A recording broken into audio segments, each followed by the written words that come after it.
الحمد لله نحمده ونستعينه ونستغفره ونؤمن به ونتوكل عليه ونعوذ بالله من شرور أنفسنا ومن سيئات أعمالنا من يهد الله فلا مضل له ومن يضلله فلا هادي له ونشهد أن لا إله إلا الله وحده لا شريك له ونشهد أن سيدنا ومولانا محمدا عبده ورسوله صلى الله عليه وعلى آله وأصحابه وبارك وسلم تسليما كثيرا أما بعد فأعوذ بالله من الشيطان الرجيم بسم الله الرحمن الرحيم لمسجد أسس على التقوى من أول يوم أحق أن تقوم فيه رجال يحبون أن يتطهروا والله يحب المطهرين وقال النبي صلى الله عليه وسلم من بنى مسجدا لله بنى الله له بيتا في الجنة أو كما قال عليه الصلاة والسلام صدق الله العظيم وصدق رسوله النبي الكريم رب اشرح لي صدري ويسر لي أمري واحلل عقدة من لساني يفقهوا قولي. ایک مرتبہ نبی اکرم صلی اللہ علیہ وسلم پر درود شریف پڑھ لی. اللهم صل على محمد وعلى آل محمد كما صليت على إبراهيم وعلى آل إبراهيم إنك حميد مجيد. اللهم بارك على محمد وعلى آل محمد كما باركت على إبراهيم وعلى آل إبراهيم إنك حميد مجيد. محترم بزرگوں اور عزیز دوستو، اللہ تبارک و تعالی کا احسان، اللہ کا فضل اور اللہ کا کرم ہے کہ اللہ تبارک و تعالی نے مجھے اور آپ کو ایک دینی قیمتی مبارک مجلس میں بیٹھنے کی توفیق نصیب فرمائی. اللہ تعالی موت تک ایسی مجلسوں میں ہم تمام کو بیٹھنے کی توفیق نصیب فرمائے، ان کی قدر کرنے کی توفیق نصیب فرمائے، اور ان میں جو باتیں کہیں جائے اس پر ہم تمام کو عمل کی توفیق نصیب فرمائے، اور قیامت کے دن آخرت کا ذریعہ نجات اور سبق ان باتوں کو ہمارے لیے بنائے.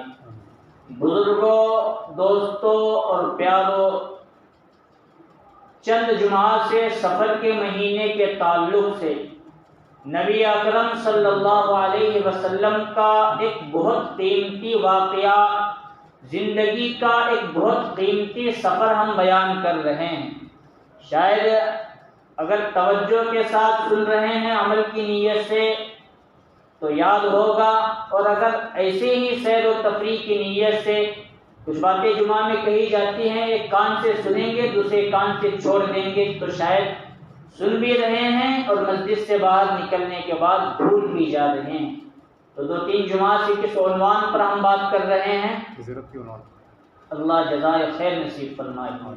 ہجرت کے تعلق سے ہم بیان کر رہے ہیں کہ نبی اکرم صلی اللہ علیہ وسلم کو ہجرت کا حکم ہوا اور سفر کے مہینے میں ہوا، اور حضرت ابو بکر صدیق رضی اللہ عنہ کو لے کر نبی صلی اللہ علیہ وسلم غار حرا پہنچے. گزشتہ جمعہ بیان کیا گیا غار حرا کے اندر جالیاں تھی، سوراخ تھے.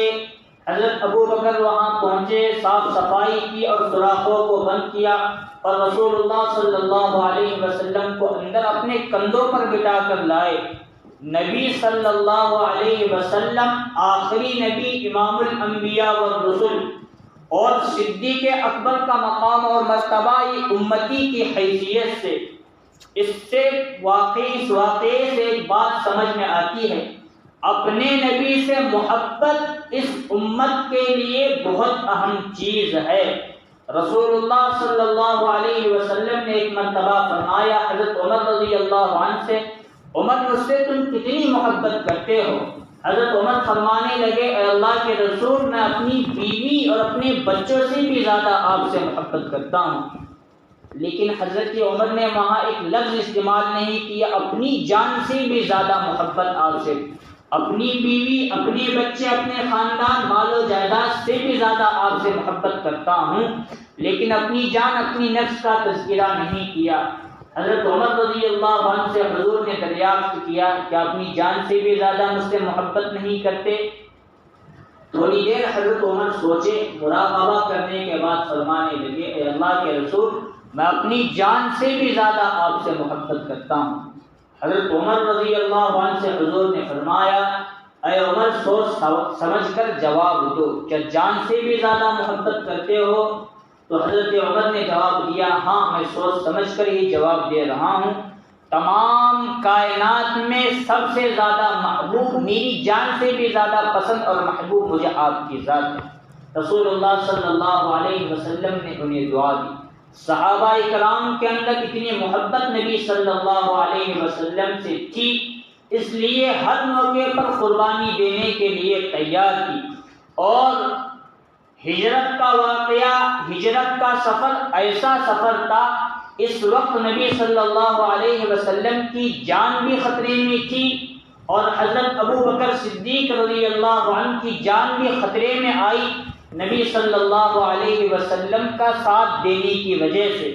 100 اونٹوں کا انعام رکھا گیا، جو نبی کی نقش قدم ہمیں بتائے گا، نبی کا پتہ بتائے گا، پکڑ کر لانا نہیں، گرفتار نہیں کرنا، بس پتہ بتانا ہے، ہم وہاں پہنچیں گے، مل جائے تو 100 اونٹ تمہیں انعام میں دیا جائے گا۔ گویا نبی صلی اللہ علیہ وسلم کی گرفتاری کا وارنٹ نکلا ہے، اور کئی لوگ نبی صلی اللہ علیہ وسلم کو تلاش کر رہے ہیں۔ اسی وقت حضرت ابو بکر صدیق نے سچی محبت اور سچی محبت کی علامت اور دلیل یہ پیش کی، میں جان اپنی قربان کرنے کے لیے تیار، لیکن نبی صلی اللہ علیہ وسلم کے اوپر آنچ آ جائے یہ صدیق اکبر کو ذرہ برابر بھی گوارا نہیں۔ کبھی حضرت صدیق آگے بڑھتے، کبھی پیچھے ہٹتے۔ حضور فرمانے لگے اے ابو بکر کبھی تم آگے بڑھتے ہو مجھ سے، کبھی تم مجھ سے پیچھے ہو جاتے ہو، کیا ماجرا ہے؟ حضرت ابو بکر نے محبت بھرا جواب دیا اے اللہ کے رسول کبھی میرے دل کے اندر یہ خیال آتا ہے کہ کہیں آگے سے تیر آ جائے اور آپ میرے آگے ہو تو تیر آپ کو لگے گا، میں چاہتا ہوں میں آپ سے آگے ہوں، تیر مجھے لگے، آپ کو کوئی کچھ بھی نہ ہو جائے۔ اور کبھی میں اس اندازے میں پیچھے ہو جاتا ہوں، دل میں میرے وسوسہ اور خیال آتا ہے کہیں میں آگے بڑھ جاؤں، نبی میرے پیچھے ہو جائے اور وار پیچھے سے نبی پر ہو جائے، یہ صدیق اکبر کو گوارا نہیں محبت میں۔ اور آج امت اتنی محبت میں پاگل ہو چکی ہے، نبی کی محبت، اللہ کی محبت چھوڑ کر دنیا اور کائنات میں بسنے والے جتنے فساق ہیں، فجار ہیں، فلمی ایکٹر ہیں، جتنے لوگ ہیں، ان تمام سے تو ہمیں سچی محبت نہیں تو نبی صلی اللہ علیہ وسلم سے ذرہ برابر بھی محبت نہیں۔ اسی محبت نے حضرت صدیق اکبر کو رسول اللہ صلی اللہ علیہ وسلم کے ساتھ سفر ہجرت پر واقعہ کیا، چلے گئے، آخرکار غار حرا میں پہنچے اور وہاں گئے تو ایک ساتھ نبی صلی اللہ علیہ وسلم کی زیارت کے لیے آیا تھا، اسے راستہ نہیں ملا تو اس نے بھی حضرت ابو بکر صدیق کو ڈس لیا۔ خیر و واقعہ گزشتہ جمعہ مکمل کیا گیا، 3 دن اور 3 رات، کتنے؟ رسول اللہ صلی اللہ علیہ وسلم غار حرا، پہاڑ، اس کی گفا اور اس کی تہ غار کے اندر 3 دن 3 رات رسول اللہ صلی اللہ علیہ وسلم حضرت ابو بکر دونوں اس کے اندر قید رہے، اور اللہ کی طرف سے حکم تھا جو لوگ راستہ تلاش کر رہے تھے وہ نشان قدم تلاش کرتے کرتے کرتے کرتے حضور صلی اللہ علیہ وسلم تک اور حضرت ابو بکر تک پہنچ گئے، لیکن اللہ جسے مارنا چاہے دنیا کی کوئی طاقت اسے بچا نہیں سکتی، اور جسے اللہ حیات اور زندگی دینا چاہے پوری دنیا مل کر اسے ختم کرنا چاہے کر نہیں سکتی۔ اللہ حفاظت کرنے والے رسول اللہ کی اور حضرت ابو بکر کی، وہ دونوں غار کے اندر تشریف لے گئے، ادھر اللہ نے ایسا نظام بنایا، ایک مکڑی کو متعین کیا، ایک مکڑی نے فوراً اتنا بڑا جالا وہاں بننا شروع کیا اور جالا بھی مکمل ہوا۔ ایک کبوتری آ کر وہاں انڈے بھی دے کر وہ بھی چلی گئی۔ اب دیکھنے والے نشان قدم تلاش کرتے کرتے وہ غار تک پہنچ آئے، لیکن نشان تو ان کو دکھ رہے ہیں، غار کی طرف جا رہے ہیں، غار کے منہ پر نشان موجود ہیں، لیکن غار کو ہم دیکھتے ہیں کئی سالوں پرانا مکڑی کا جالا ایسا بنا۔ یہ اللہ کی قدرت، اللہ نے ایسا جالا بنایا کہ کئی سال پرانا وہ جالا انہیں نظر آنے لگا، اور وہاں ایک کبوتری نے انڈے بھی دے دیے، تو سویا سمجھ میں ان کے آنے لگا یہ جالا اتنا مضبوط ہے کہ پرانا ہے، انڈے وہاں کبوتری کے موجود ہیں تو کئی سال پرانا ہے، یہاں اس کے اندر کوئی جا ہی نہیں سکتا۔ حالانکہ ابھی گئے ان کے پیچھے پیچھے اللہ تعالیٰ نے، اللہ کی قدرت نے یہ سب نشانیاں، سب علامات اور سب حفاظت کے وعدے اور ذمہ داری کے فیصلے اللہ تعالیٰ نے کر لیے۔ حضرت ابو بکر اندر سے حضور سے بات کر رہے ہیں، اے اللہ کے رسول، اگر یہ تھوڑا اپنے پیروں کی طرف جھک کر بھی دیکھ لے ان کی نگاہ ہم پر پڑ سکتی ہے۔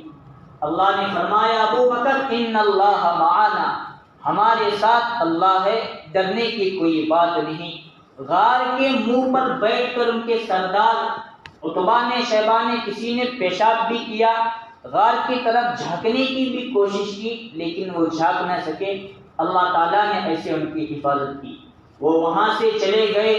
حضرت ابو بکر صدیق رضی اللہ عنہ کی کتنی بیٹیاں؟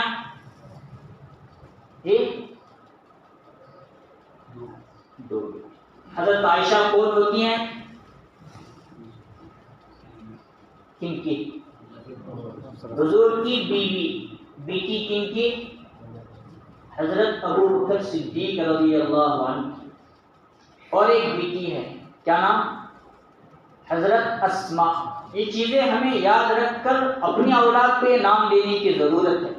حضرت اسماء 3 دن 3 رات بکریاں چرانے کے لیے آتی تھی اور توشہ اپنے ساتھ لے آتی تھی۔ غار میں آ کر اپنے ابا کو، نبی صلی اللہ علیہ وسلم کو توشہ دی تھی۔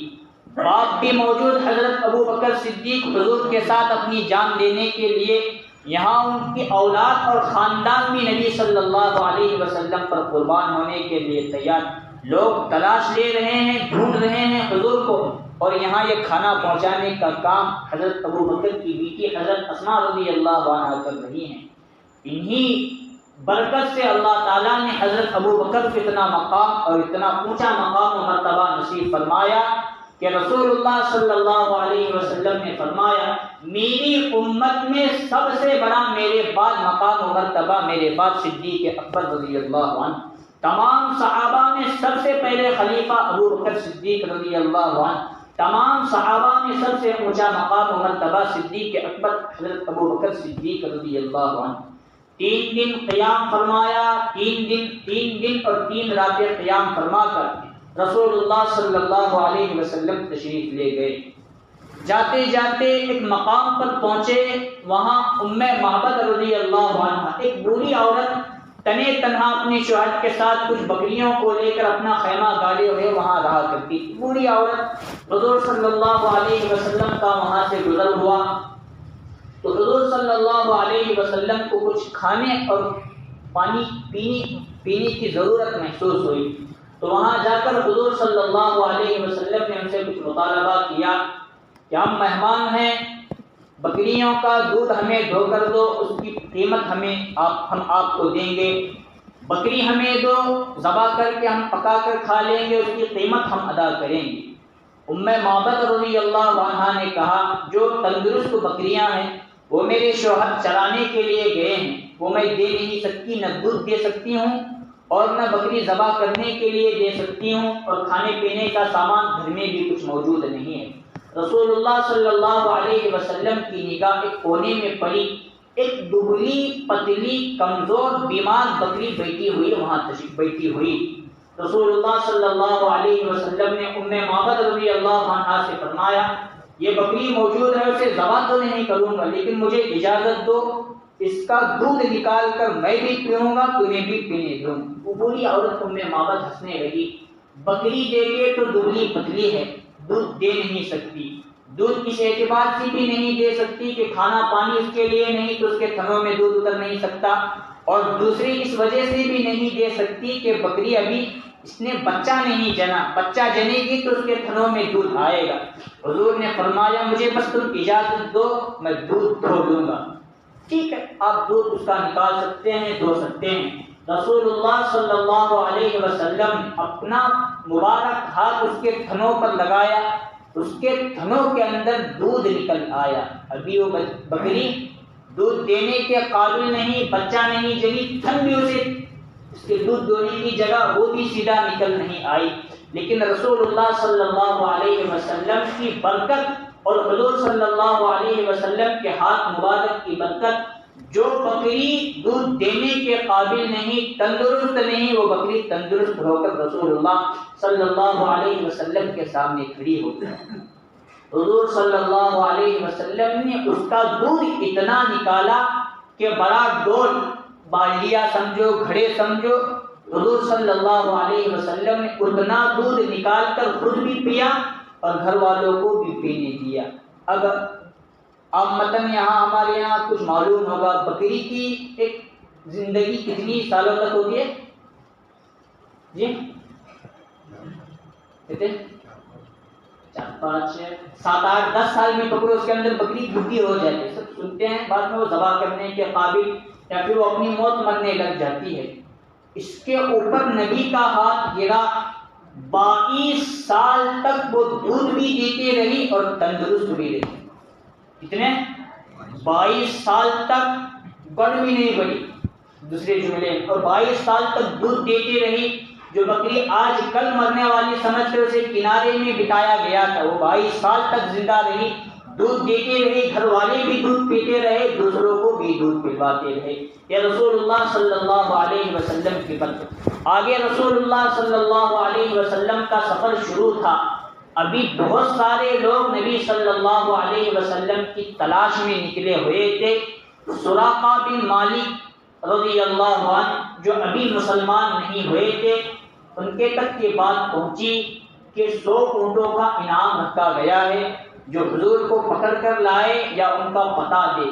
تو 100 اونٹوں کی لالچ اور حرص انہیں ستانے لگی، وہ اپنا تیز رفتار گھوڑا لے کر رسول اللہ صلی اللہ علیہ وسلم کی تلاش میں نکلے تو اتنے تیز رفتار نکلے کہ حضور صلی اللہ علیہ وسلم تک وہ پہنچ بھی گئے اور حضور صلی اللہ علیہ وسلم کو پکڑنے بھی لگے۔ حضرت ابو بکر کی نظر سراقہ بن مالک پر پڑی تو حضور سے فرمایا، اے اللہ کے رسول، فلاں شخص سراقہ بن مالک ہمارے تلاش میں نکلا ہے، وہ ہمارا پتہ بھی انہیں بتا دے گا، اور شاید وہ اتنا طاقتور ہے کہ شاید ہمیں پکڑ بھی سکتا ہے اور اپنا لشکر ہمارے سامنے بلا سکتا ہے۔ حضور صلی اللہ علیہ وسلم نے سراقہ بن مالک کی طرف دیکھا اور اللہ تعالیٰ سے دعا کی، اے اللہ اس بندے کے شر سے مجھے بچا۔ اللہ نے یہ بد دعا قبول کی، سراقہ بن مالک اپنے گھوڑے کے ساتھ زمین میں دھسنے لگے۔ اب ان کو نظر آنے لگی اپنی موت، اور انہیں معلوم تھا مجھے نبی ہی ابھی اپنی دعا سے بچا سکتے ہیں، ورنہ میں اس گڑے سے اور دھسے جانے سے بچ نہیں سکتا۔ انہوں نے کہا، اے اللہ کے رسول مجھے معاف کیجئے، 100 اونٹوں کی لالچ نے مجھے آپ تک پہنچایا، میں چلا جاؤں گا اور آپ کا پتہ نہیں بتاؤں گا، مجھے یہاں سے نکالیے اور اپنی بد دعا کو دعا میں بدل دیجئے۔ رسول اللہ صلی اللہ علیہ وسلم نے معاف کیا، زمین پھر سے ٹھیک ہو گئی، وہ اپنے گھوڑے کے ساتھ واپس دھسنے سے بچ گئے، لیکن 100 اونٹ کی لالچ ابھی بھی انہیں ستا رہی تھی۔ حضور آگے بڑھے، ان کے پیچھے پیچھے واپس یہ ہو لیے، 100 اونٹ ملیں گے، بہت بڑا مال ملے گا، میں مکہ میں مالدار ہو جاؤں گا، سردار بن جاؤں گا۔ پھر حضور نے بد دعا دی، پھر وہ دھسنے لگے۔ پھر سراقہ بن مالک نے کہا مجھے معاف کر دیجئے، تو رسول اللہ صلی اللہ علیہ وسلم نے معاف کر دیا، اور اس وقت سراقہ بن مالک رضی اللہ عنہ جو حضور کو پکڑنے کے لیے آئے تھے، حضور کا کلمہ پڑھ کر مسلمان ہو گئے۔ اس وقت رسول اللہ صلی اللہ علیہ وسلم نے ان سے فرمایا، سراقہ بن مالک آج جو تم مجھ تک پہنچے ہو وہ مال کی محبت میں پہنچے ہو، لیکن میں تمہیں امان دیتا ہوں ایک وقت آئے گا قیصر و کسریٰ اور ایران کے حکومت کو الٹ کر میرے صحابہ رکھ دیں گے، اور ان کا جو مال غنیمت آئے گا اس میں قیمتی کنگن آئیں گے، وہ کنگن میں اب ہی تمہارے حوالے کر دیتا ہوں۔ حالانکہ حضور ابھی مدینے کی ہجرت کر رہے ہیں اور بشارت دے رہے ہیں قیصر و کسریٰ کو صحابہ فتح کریں گے، فتح کرنے کے بعد جو مال غنیمت آئے گا ان کی عورتیں، خاص طور پر ان کی بیوی بیٹیاں جو قیمتی کنگن اور زیورات پہنتی ہیں، وہ میں تمہارے نام دیتا ہوں۔ مال کی وجہ سے تم میرا پتہ نہیں بتا رہے ہو، اب میری محبت کی وجہ سے بھی تم پتہ نہیں بتاؤ گے، لیکن اس کا بدلہ، مال کے بدلے میں تمہیں مال اس وقت دوں گا۔ حضور صلی اللہ علیہ وسلم کا انتقال ہوا، قیصر و کسریٰ فتح نہیں ہوئے۔ حضرت ابو بکر کا دور آیا، ان کا بھی انتقال ہوا، قیصر و کسریٰ فتح نہیں ہوئے۔ حضرت عمر بن خطاب رضی اللہ عنہ کا دور آیا اور پوری دنیا میں اسلام کے پرچم کو لہرایا۔ قیصر و کسریٰ اور ایران کی بادشاہت کو ایسے ختم کر دیا جیسے ریت کے ذرات ہوا میں اڑتے ہیں۔ صحابہ نے ختم کر دیا، ان کی حکومت کو توڑ کر ان کا مال غنیمت حضرت عمر رضی اللہ عنہ کے قدموں میں لا کر رکھ دیا۔ مال غنیمت کو دیکھتے دیکھتے حضرت عمر جا رہے ہیں تو قیصر و کسریٰ کے کنگن انہیں نظر آئے۔ کنگن کو ہاتھ میں لے کر حضرت عمر رضی اللہ عنہ کہنے لگے، جب قیصر و کسریٰ اور ایران کا مال غنیمت یہاں ہے، کنگن یہاں موجود ہیں، تو صدیق اکبر نے موت سے پہلے مجھے کہا تھا عمر میں نے قیصر و کسریٰ کو فتح نہیں کیا، شاید تم کرو گے، جب فتح کرو گے تو مال غنیمت آئے گا، مال غنیمت کے اندر قیصر و کسریٰ کے کنگن آئیں گے۔ ہجرت کے موقع پر نبی صلی اللہ علیہ وسلم نے سراقہ بن مالک سے وعدہ کیا ہے قیصر و کسریٰ کا کنگن تمہیں میں دوں گا، اگر تمہارے دور میں فتح ہو تو کنگن سراقہ بن مالک کے حوالے کر دینا اور حضور صلی اللہ علیہ وسلم کا وعدہ پورا کرنا۔ یہ صحابہ کرام نبی صلی اللہ علیہ وسلم کا وعدہ پورا کر کے اپنے آپ کو سچے پکے صحابی اور سچے پکے مسلمان بتا رہے ہیں، اور ہم ہر روز جھوٹی قسمیں، جھوٹی باتیں، جھوٹی وعدے، یہ مسلمانوں کی اب شان بن رہی۔ اب ایسا شاید محسوس ہونے والا ہے کہ جو سب سے بڑا جھوٹ بولے گا وہ سب سے بڑا مسلمان۔ شروع ہے، غیروں کے اندر یہ باتیں مشہور ہو گئی ہیں، مسلمانوں کے ہاں تم مسلمان نہیں، تو جھوٹ بولتے ہیں، تمہارے یہاں زیادہ جھوٹ چلتا ہے، ہمیں تمہارے سے زیادہ سچ بولتے ہیں۔ رسول اللہ صلی اللہ علیہ وسلم سفر کر کے ابھی مدینہ پہنچنے سے پہلے 3-4 میل کی دوری پر قبا، مقام قبا بستی ہے، وہاں رسول اللہ صلی اللہ علیہ وسلم پہنچے، اور پہنچنے کے فوراً بعد نہ اپنا گھر بنوایا، نہ اپنے بیوی بچوں کا فکر کیا، نہ صدیق اکبر کی کوئی فکر کی، نہ کچھ اور فکر کی۔ جیسے قبا میں داخل ہوئے اللہ کے لیے ایک مسجد کی تعمیر کی، اور سب سے پہلے پتھر مبارک رسول اللہ صلی اللہ علیہ وسلم اپنے ہاتھوں سے اٹھا کر قبا میں رکھے، اور صدیق اکبر نے دوسرا پتھر رکھا، پھر بڑھتے بڑھتے بہت سارے پتھر جمع کر کے ایک مسجد کی تعمیر کی گئی، اور رسول اللہ صلی اللہ علیہ وسلم نے سب سے پہلا جمعہ مدینہ میں داخل ہونے سے پہلے سب سے پہلا جمعہ مسجد قبا میں ادا کی، اور وہاں کے لوگوں نے حضور کا ساتھ دیا، تو اللہ تعالیٰ کو یہ ادا اتنی پسند آئی کہ میرا گھر تعمیر کر رہے ہیں، تو رسول اللہ صلی اللہ علیہ وسلم پر وحی بھیجی، لَمَسْجِدٌ أُسِّسَ عَلَى التَّقْوَى مِنْ أَوَّلِ يَوْمٍ أَحَقُّ أَنْ تَقُومَ فِيهِ، کہ اس مسجد کی بنیاد تقوی پر رکھی گئی ہے، اور یہاں سب سے پہلے نماز پڑھنے کا حق رسول اللہ صلی اللہ علیہ وسلم۔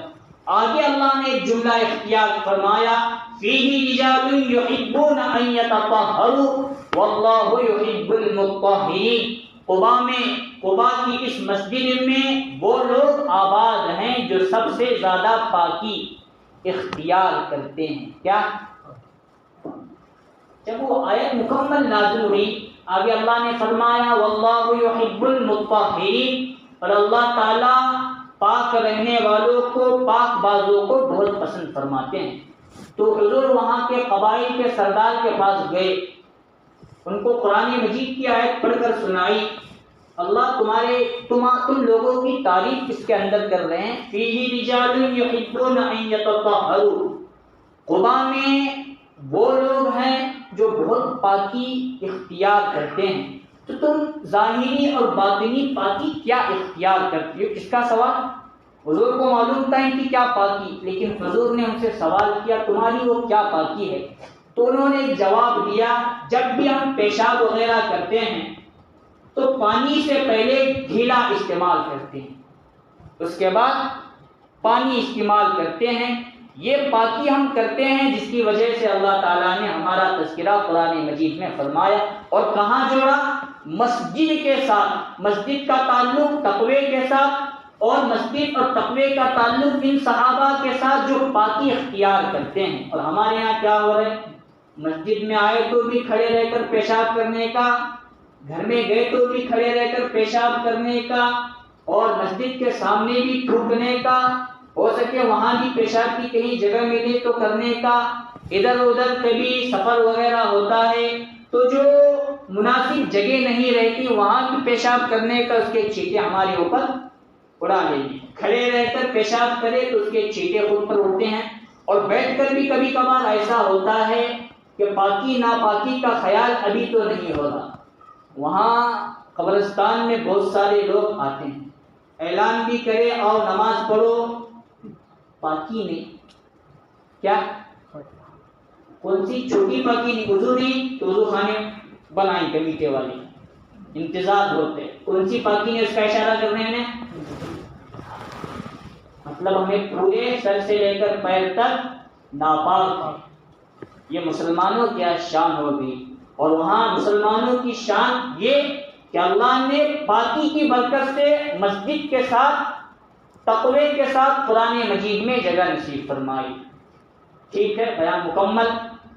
یہ صحابہ اکرام اور حضور صلی اللہ علیہ وسلم کی سیرت۔ حضور قبا میں پہنچے، قبا کے بعد مدینہ منورہ گئے، یہاں بھی سب سے پہلے کام کیا مسجد کو بنانے کا اور مسجد کو آباد کرنے کا، اور مدینہ میں جانے کے بعد یہ سب سے پہلا کام مسجد نبوی صلی اللہ علیہ وسلم کو بنایا، اس کی تعمیر کی اور اسے آباد کی، اور اس کے آباد کرنے کی محنت صحابہ اکرام کو بھی کرنے کے لیے کہا۔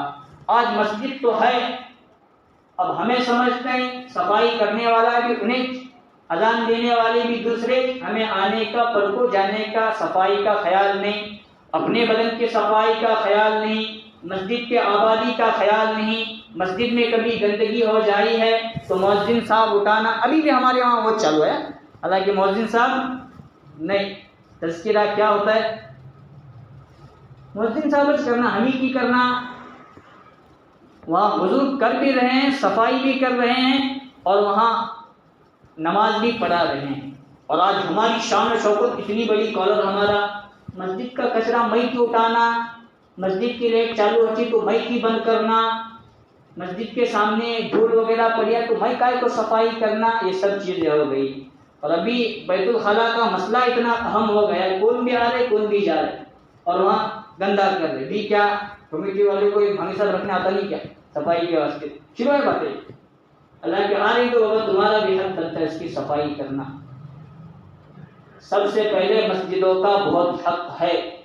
آج حالت مسلمانوں کی ہو یہ گئی ہے، مسجدوں سے بہت دور آ رہے ہیں تو اپنی ضرورت کب نماز ہو کب باہر نکل جائے، ورنہ اکثر طبقہ مسجدوں میں آنے کے لیے تیار نہیں۔ وہ جماعت کے ساتھ کچھ کبھی کبھار بات یہ کرتے ہیں، پہلے صحابہ کی حالت یہ تھی کہ وہ مسجدوں کو جاتے، ان کے پیچھے گھر میں کوئی آتا تو گھر والوں سے پوچھا فلاں صاحب کہاں گئے، مسجد گئے، کب آئیں گے، گھر والے اہلیہ بیوی بچے جواب دیتے کہ معلوم نہیں۔ اور بازار میں گئے صحابہ، کب آئیں گے، بازار میں گئے ابھی آئیں گے۔ صحابہ کو مسجد سے غرض تھی، بازاروں سے غرض نہیں۔ ابھی ہماری حالت کو جماعت کے ساتھ کیا بیان کرنی، اب ہماری حالت ایسی ہو گئی ہے، صاحب کہاں گئی شیخ صاحب، مسجد گئی، کب آنے والے ہیں، اتنا آتے ہیں تو مسجد میں دل نے ہمیں معلوم ہے، اور بازار میں گئی کب آنے والے ہیں، گھنٹوں جاتی کیا معلوم نہیں کب آئیں گے کب جائیں گے. ایسا ہو گئی. مسلمانوں کا دل مسجد میں نہیں اٹکا، بازاروں میں اٹکا ہے، اور صحابہ کا دل مسجدوں میں اٹکا تھا، بازاروں میں نہیں. اس لیے مسجد جتنی ویران ہو کر بد دعا دیتی ہے. کسی عالم سے میں سن رہا تھا جہاں کی مسجد ویران اس کی بد دعا پورے محلے کو لگتی ہے، اس محلے سے اللہ تبارک و تعالیٰ برکت کو ختم کر دیتے ہیں. وہاں جھگڑے ہوتے ہیں، زنا ہوتا ہے، چوریاں ہوتی ہیں، گانے بجائے جاتے ہیں، ناچ گانا سب چلتا ہے. یہ مسجد کی توہین کرنے کی وجہ سے. خیر میں عنوان سے ہٹ گیا.